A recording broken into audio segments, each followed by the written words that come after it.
గాలిలో యోగా అదెలాగా? పూర్తి వివరాలకు చదవండి రేపటి సాక్షి దినపత్రిక. ఇది కేవలం సమాచారంగా మాత్రమే భావించండి. వైద్య నిపుణులను సంప్రదించండి. కిడ్నీ హెల్త్ కి సంబంధించి మనకు అవసరమైన వాటిని బాడీలోనే ఉంచి అనవసరమైన వేస్ట్ ప్రొడక్ట్స్ లైక్ యూరియా ఆ క్రియాటినిన్ ఒక కిడ్నీ పనిచేయకపోతే ఇంకో కిడ్నీతో కూడా సర్వైవ్ అయిన వాళ్ళు చాలా మంది ఉన్నారు. సో ఒక కిడ్నీ పనిచేస్తున్నా చాలు కదా. 2 కిడ్నీస్ వర్క్ చేసే ప్లేస్ లో సింగిల్ కిడ్నీ వర్క్ చేస్తుంది అంటే దాని మీద వర్క్ load లోడ్ ఎక్కువ ఎక్కువగా ఉంది. రైట్. కిడ్నీకి వర్క్ లోడ్ పెంచేవి మెయిన్ గా డైట్ లో చూసుకుంటే సాల్ట్ అండ్ ప్రోటీన్. 1, 2, 3 టెస్ట్లు వీళ్ళు చేయించుకోవాలి ప్రతి సంవత్సరం. ఒకటి urine examination.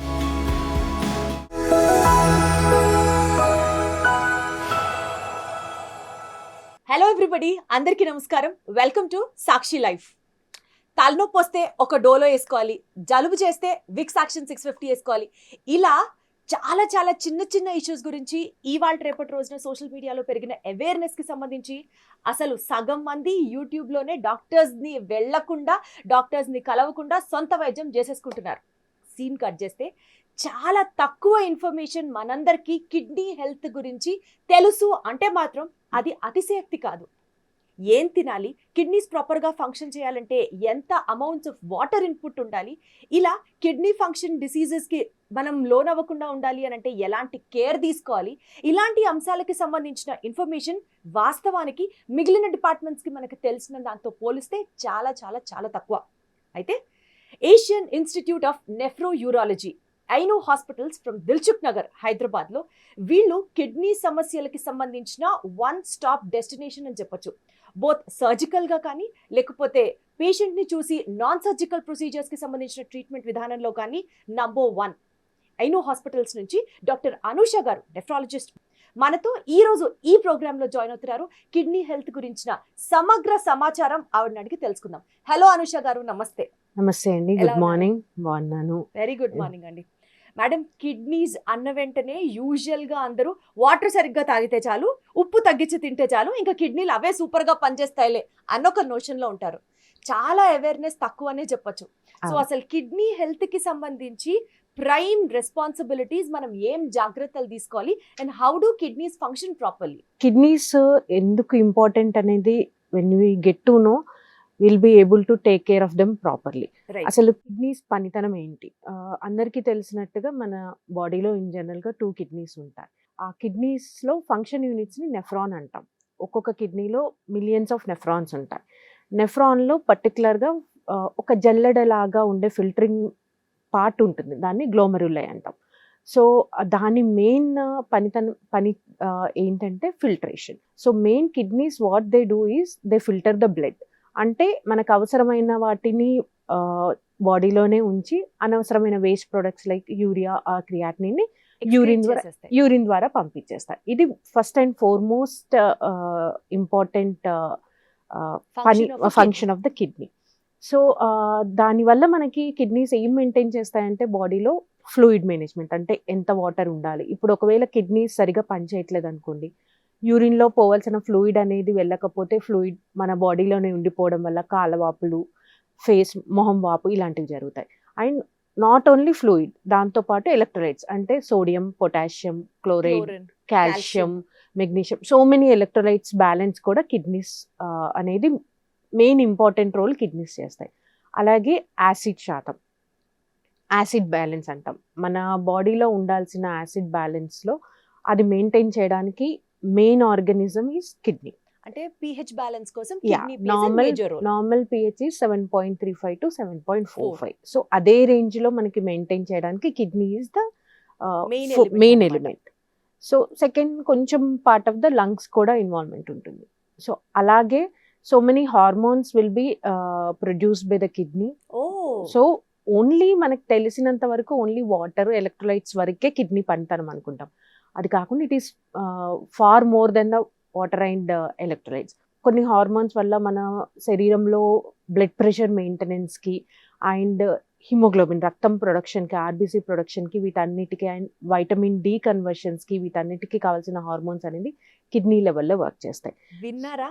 So vitamin D production దగ్గర నుంచి రెడ్ బ్లడ్ సెల్స్ ప్రొడ్యూస్ చేసే హీమోగ్లోబిన్ దగ్గర నుంచి ఇంకా మీరు ఇంకొక Blood pressure control కి ప్రెషర్ maintain మెయింటైన్ చేయడానికి kidneys play a very very important important. So ఇంత ఇంపార్టెంట్ ఆర్గాన్స్ కాబట్టి కిడ్నీ హెల్త్ అనేది మనకి చాలా important. So it's not about only the fluid or electrolytes. మనం ఇప్పుడున్న లైఫ్ స్టైల్కి, ఇప్పుడున్న stress of the work or lifestyle, food హ్యాబిట్స్కి బ్లడ్ ప్రెషర్ అనేది మనం చాలా యంగ్ ఏజ్లో చూస్తున్నాం. సో ఆ యంగ్ ఏజ్లో బ్లడ్ ప్రెషర్ రావడానికి ఒక కారణం కిడ్నీ ఇబ్బంది వల్ల కూడా కావచ్చు. సో చిన్న వయసులో బీపీ వచ్చేస్తే జస్ట్ మెడికేషన్స్ తీసుకోవడము, బీపీ టాబ్లెట్స్ వాడుకోవడం కంటే అసలు what is the reason for the blood pressure? నార్మల్గా ఎసెన్షియల్ అంటాం, అంటే వయసు రీత్యా వచ్చిందేనా లేకపోతే ఏదైనా కిడ్నీ ఇబ్బంది ఉందా? దానివల్ల ఏంటంటే రెండు విధాలుగా ఉంటుంది. బీపీ వల్ల కిడ్నీ పైన ఎఫెక్ట్ పడుతుంది, బీపీ కంట్రోల్లో లేకపోవడం వల్ల బీపీ కిడ్నీ హెల్త్ అనేది డ్యామేజ్ అవుతుంది. అదర్వైజ్ కిడ్నీలో ఏదైనా ప్రాబ్లం ఉండడం వల్ల కూడా బ్లడ్ ప్రెషర్ అనేది ఉంటుంది. ఇట్స్ లైక్ సైకిల్ లాగా, వైస్ వర్సా. సో ఎవరైనా young patients, young in the sense 30 and 30 బిలోలో జనరల్గా మనం బ్లడ్ ప్రెషర్ అనేది చూడం. సో వాళ్ళలో ఎప్పుడన్నా వాల్యూస్, ఒక వాల్యూ ఆర్ 2 వాల్యూస్ కానీ అట్లా ఎక్కువగా ఉందన్నప్పుడు అది ఇగ్నోర్ చేయడం అనేది మంచిది కాదు. సో ఆ బ్లడ్ ప్రెషర్కి కారణం వెతకడంలో మనం సర్టన్ టెస్టులు చేయించి కిడ్నీ పరంగా ఏమన్నా ఇబ్బంది ఉందా అనేది చూసుకుంటాం. సో దానికి నెసెసిటీగా తీసుకోవడం. ఒకవేళ అంటే యంగ్ హైపర్ టెన్షన్కి ఓన్లీ కిడ్నీ అనేది కాదు, కిడ్నీ ఒక part, some other endocrinology causes అవన్నీ రూల్ అవుట్ చేసుకుంటాం. ఒకవేళ అన్ని నార్మల్ ఉన్నాయంటే we label it as essential hypertension. Right. So blood pressure అనేది మనకి ఎంత ఇంపార్టెంట్ అంటే అది in turn will effect on the kidney health. Or ఇనిషియల్గా బ్లడ్ ప్రెషర్ డయాగ్నోసిస్ అయినప్పుడు కూడా మనం కిడ్నీ పరంగా ఏమన్నా ఇబ్బంది ఉందా, దానికి ఏమన్నా చెయ్యాలా అనేది మనం రూల్ అవుట్ చేసుకోవాలి. దట్ టు మెయిన్లీ యంగ్ పేషెంట్స్లో బీపీ హైపర్ టెన్షన్ ఉంది అనుకున్నప్పుడు you are not supposed to ignore it. Absolutely. Most of the time what happens is like they'll go for some other like work stress or headache, some as you know, ఇప్పుడు ఒక hero లక్షణం లాగా feel అవుతూ ఉంటారు కదా madam. And as you know like BP particular గా ఏమీ symptoms ఉండవు. ఇప్పుడు కార్డియాక్ ఇష్యూస్ అనుకోండి, ఏదో హార్ట్ పెయిన్ అట్లా ఉంటుంది, కానీ బ్లడ్ ప్రెషర్ కి అట్లా సిమ్టమ్స్ ఏమీ ఉండదు. It's like general health checkup లోనో దేని వల్లనో most of the time young patients BP అనేది ముందు చూపించుకున్నా they will ignore it and they will end up with the complications of the high blood pressure. అంటే బీపీ కంట్రోల్ లేకుండా 200 or 190 ఉండడం వల్ల హార్ట్ ఫెయిల్యూర్లోనో, లేకపోతే బ్లీడింగ్ ఇన్ బ్రెయిన్, లేకపోతే ఆల్రెడీ కిడ్నీస్ అనేది kidney culprit for the blood pressure అనుకోండి, అది మనం ఇనిషియల్ స్టేజెస్లో రికగ్నైజ్ చేయనప్పుడు కిడ్నీ పనితనం అనేది పూర్తిగా పాడైపోయి డయాలసిస్కి వెళ్ళాల్సిన అవసరం, ఇట్లాంటి ప్రజెంటేషన్స్ కూడా అంటే ఎక్కువ చూస్తుంటాం. కాకపోతే ఇప్పుడున్న కొంచెం అవేర్నెస్ కంపారిటివ్గా ప్రీవియస్ జనరేషన్ కంటే ఇప్పుడు అవేర్నెస్ పెరిగింది. సో ఎప్పుడన్నా నార్మల్ బేసిక్ హెల్త్ చెకప్స్ అనేది once in a while you should go for. Absolutely. And I think for the corporate employees, IT employees, they'll do the basic investigation once a year or something. So these people are coming little bit early, ఎందుకంటే routine checkup లో ఏదైనా urine లో ఇబ్బంది ఉంది, part of the protocol కాబట్టి వాళ్ళు early గానే వస్తున్నారు. అప్పుడు ఏదైనా బీపీ చేంజెస్ ఉన్నాయంటే now because of the somewhat awareness is increase, they are coming for medical attention little bit earlier. Right. That is always like, as you say, like prevention is better than the cure. Correct. Early age నుంచి they should make a habit, సంవత్సరానికి ఒకసారి వచ్చి kidney screening టెస్ట్లు అన్ని కూడా చేయించుకొని you have to double ensure that kidney health is okay. ఆ మాటకు వస్తే హెల్త్ చెకప్స్ అనేవి ఫ్రీక్వెంట్ గా యాన్యువల్లీ వన్స్ ఆర్ ట్వైస్ చేయించుకోవడం is a good habit. In that case kidney health కి సంబంధించి వాట్ డూ యూ సజెస్ట్? 1, 2, 3 టెస్ట్లు వీళ్ళు చేయించుకోవాలి ప్రతి సంవత్సరం అని అంటే what you have to say about? Kidney health పరంగా basic, if you ask me, basic 3 test అనేది పెట్టుకోవాలి. It's like very simple test, it's not very expensive or చాలా బేసిక్. ఒకటి urine examination, we say it as a complete urine examination. దాంట్లో ఏంటంటే urine examination gives very good picture of the kidney health. దాంట్లో బేసికల్గా మనం ఏది చూస్తామంటే when you come with the urine examination, what we are looking in the urine examination అంటే యూరిన్లో proteins ఏమన్నా లీకేజ్ అవుతుందా, ఆర్ యూరిన్లో బ్లడ్ సెల్స్ ఆర్ బ్లడ్ ఏమైనా పోతుందా, ఆర్బీసీస్ అంటాం, and any infection like pus cells, ఇవి బేసిక్ మినిమం చూస్తాం. And coming to the blood test, serum creatinine అంటాం. Serum creatinine is the working function of the kidney ఎలా ఉంది అనేది చూపిస్తుంది. క్రియాటినిన్తో పాటు గ్లోమరులార్ ఫిల్ట్రేషన్ రేట్ అంటాం, అంటే 1 minute కిడ్నీ ఎంత బ్లడ్ని ప్యూరిఫై చేస్తుంది. Right. It's like it can be calculated from the creatinine value. And another simple test is basic ultrasound scan. By looking at the ultrasound will get to know the kidney sizes ఎలా ఉన్నాయి, appearance ఎట్లా ఉంది, and any stones, basic stone formation ఉందా, stones ఉన్నాయా, ఏది అనేది తెలుస్తుంది. And one more test is like urine albumin creatinine ratio. That Right. is also like spot urine. In that we'll get to know whether any protein leakage is there. Very initial stages, like in complete urine examination lo protein కనిపించినప్పుడు కూడా ఈ micro ఆల్బుమినూరియా are albumin అనేది మనం pick up చేయగలుగుతాం. So these 3 to 4 are the basic test. అంటే complicated invasive test ఏమీ ఉండదు. These are the basic test. జనరల్గా if you are a diabetic or if you are hypertensive, obesity ఉంది అనుకోండి, regular these tests are must for especially for the diabetic and hypertension patient. Coming to that particular question madam, ఇప్పటిదాకా madam చెప్పిన టెస్ట్లు చాలా basic టెస్ట్లు అని చెప్తున్నారు కాబట్టి మీరు మళ్ళీ ఒకసారి పెన్ను పేపర్ పెట్టుకొని నోట్ చేసుకోండి అండ్ డెఫినెట్లీ మేక్ ష్యూర్ మీరు ఈ టెస్ట్లు చేయించుకొని and double ensure if your kidneys are functioning in a normal way. And coming to your point madam, ఇప్పుడే మీరు చెప్పారు డయాబెటీస్ అండ్ హైపర్ టెన్షన్ అని. అసలు ఈ రోజుల్లో అవి లేని వాళ్ళు ఎవరు ఉంటారు మేడం? అసలు వాళ్ళని చాలా గొప్పగా ఓహో మీకు లేదా అంటే ఏదో అచీవ్ చేసిన వాళ్ళలాగా చూడాల్సి ఇప్పుడున్న stress atmosphere, difference of life styles, అదొక పర్మనెంట్ అసెట్ లాగా అయిపోయింది. Diabetic and very unfortunate. Diabetic ఇలాంటి వాళ్ళకి కిడ్నీ హెల్త్ ఇంకా కొంచెం ఎక్స్ట్రా కేర్ఫుల్ గా ఉండాలా వాళ్ళు? అంటే డయాబెటీస్, హైపర్ టెన్షన్ ఉన్న పేషెంట్స్ కి కిడ్నీస్ త్వరగా పాడవుతాయి అన్నది ఒక నానుడి ఉంది. దీనికి సంబంధించి మీరు ఏం చెప్తారు? Whether it is true or just a myth? That is true. Those are the risk factors. Diabetic, hypertension, obesity, ఇవన్నీ మనకి కిడ్నీ హెల్త్కి రిస్క్ ఫ్యాక్టర్స్.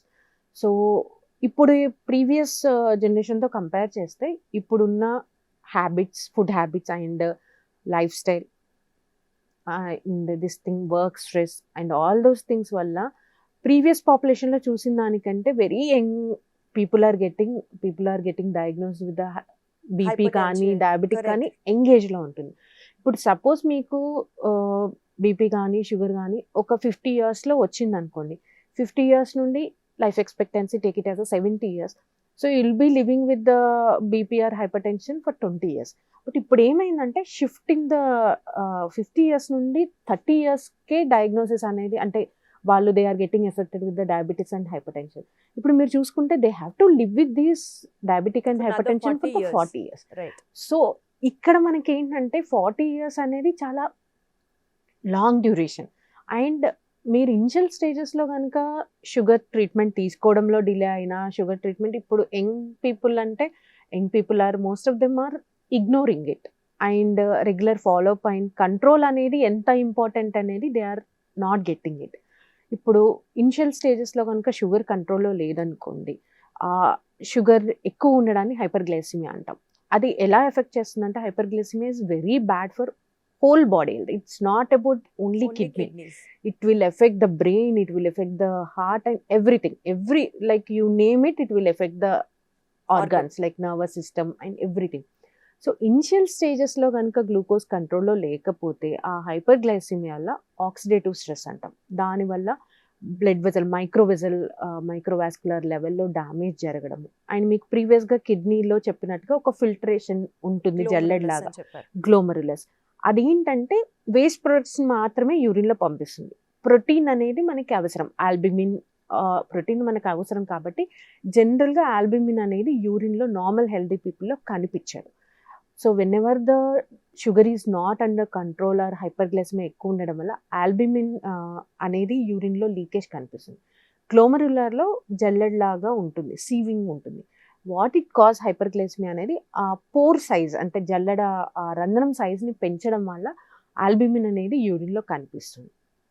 సో మనకి ఇందాక చెప్పినట్టుగా ఎందుకు urine examination or micro albumin protein అది ఆల్బుమిన్ టు క్రియాటిన్ రేషియో ఎందుకు చేయించుకోవాలి అంటానంటే డయాబెటీస్ ఎఫెక్ట్ అనేది స్టేజెస్ వైజ్గా ఉంటుంది. ఇట్స్ నాట్ లైక్ ఇనిషియల్గానే డయాబెటీస్ కంట్రోల్లో లేకపోతే క్రియాటిన్ పెరగడము కాలవాపులు అవడం ఉండదు. ఫస్ట్ స్టేజ్ ఏంటంటే హైపర్ ఫిల్టరేషన్, అంటే కిడ్నీ ఓవర్ గా వర్క్ react చేస్తుంది. అయిపోతాయి. ఆ షుగర్ లెవెల్స్ వాటన్నిటిని కోపప్ చేయడానికి హైపర్ ఫిల్టరేషన్ చేస్తుంది. ఒక స్టేజ్ వస్తుంది, ఒక థ్రెషోల్డ్ వచ్చిన తర్వాత ఇట్ విల్ గివ్ అప్. ఆ తర్వాత సెకండ్ స్టేజ్లో మైక్రో ఆల్బుమిన్ అంటాం, యూరిన్లో మైక్రో ఆల్బుమిన్ పోవడం అదంతా జరుగుతుంది. ఆ తర్వాత ఫ్రాంక్ ప్రోటీనూరియా. మైక్రో ఆల్బుమిన్ అనేది మనకి కంప్లీట్ యూరిన్ ఎగ్జామినేషన్లో తెలియదు, దానికోసమే మనం micro albumin to creatinine ratio చేస్తాం. That will come under the second stage. Third స్టేజ్లో మీకు ఫ్రాంక్ ప్రోటీనూరియా, యూరిన్లో ప్రోటీన్స్ పోవడం. At this stage patient will start to have some symptoms like protein పోవడం వల్ల యూరిన్లో ప్రోటీన్ పోయినప్పుడు, ప్రోటీన్ అనేది ఏంటంటే మనకి శరీరంలో ఆల్బుమిన్ అనేది వాటర్ని పట్టేసుకుని ఉంటుంది. వెన్నెవర్ యూరిన్లో ప్రోటీన్స్ పోతుందో బాడీలో ఆల్బుమిన్ అనేది తగ్గుతుంది. దానివల్ల కాలవాపులు రావడము, మొహం వాపు రావడం ఇవన్నీ జరుగుతాయి. సో మనకి సిమ్టమ్స్ స్టార్ట్ అయ్యేటప్పటికి ఆల్రెడీ అయిపోవాల్సిన డ్యామేజ్ జరిగిపోయింది already. Established, that is not going to reversible. ఆ తర్వాత ఫోర్త్ స్టేజ్లో గ్రాడ్యువల్గా క్రియాటినిన్ పెరగడం, ఇంకా లాస్ట్ స్టేజ్లో క్రియాటినిన్ అనేది ఎక్కువ అవ్వడం వల్ల డయాలసిస్ రిక్వైర్మెంట్ ఆర్ ఎండ్ స్టేజ్కి వెళ్ళడం అనేది చూస్తాం. మన హోల్ వరల్డ్లో ఆర్ ఇండియాలో first and foremost cause for the kidney damage are end stage renal disease ending with the renal like dialysis or some transplant is the diabetes. Diabetes is the first and foremost cause. That is why it is very important. India being the diabetic capital of the world, ఇప్పుడు ఎలా అయిపోయిందంటే diabetes, hyper tension ప్రతి ఒక్కళ్ళలో ఉంటున్న నేపథ్యంలో especially kidney related ఇష్యూస్ని కనీసం మనం prevent చేయాలి అని అనుకుంటే డయాబెటీస్ అండ్ హైపర్ టెన్షన్ ఉన్నా సరే ఎక్స్ట్రా కేర్ఫుల్గా ఉండాలి, ఎక్స్ట్రా కాషియస్గా ఉండాలి. అయితే ఎలాంటి జాగ్రత్తలు తీసుకోవాలి, ఎలాంటి ఫుడ్స్ చేయాలి, లైఫ్ స్టైల్లో మోడిఫికేషన్స్ ఏ విధంగా ఉండాలి, ఇలాంటి అంశాలకి సంబంధించి నెక్స్ట్ ఎపిసోడ్లో ఇంకాస్త డీటెయిల్గా మాట్లాడుకుందాం. Thank you so much Anusha garu, good to have you today.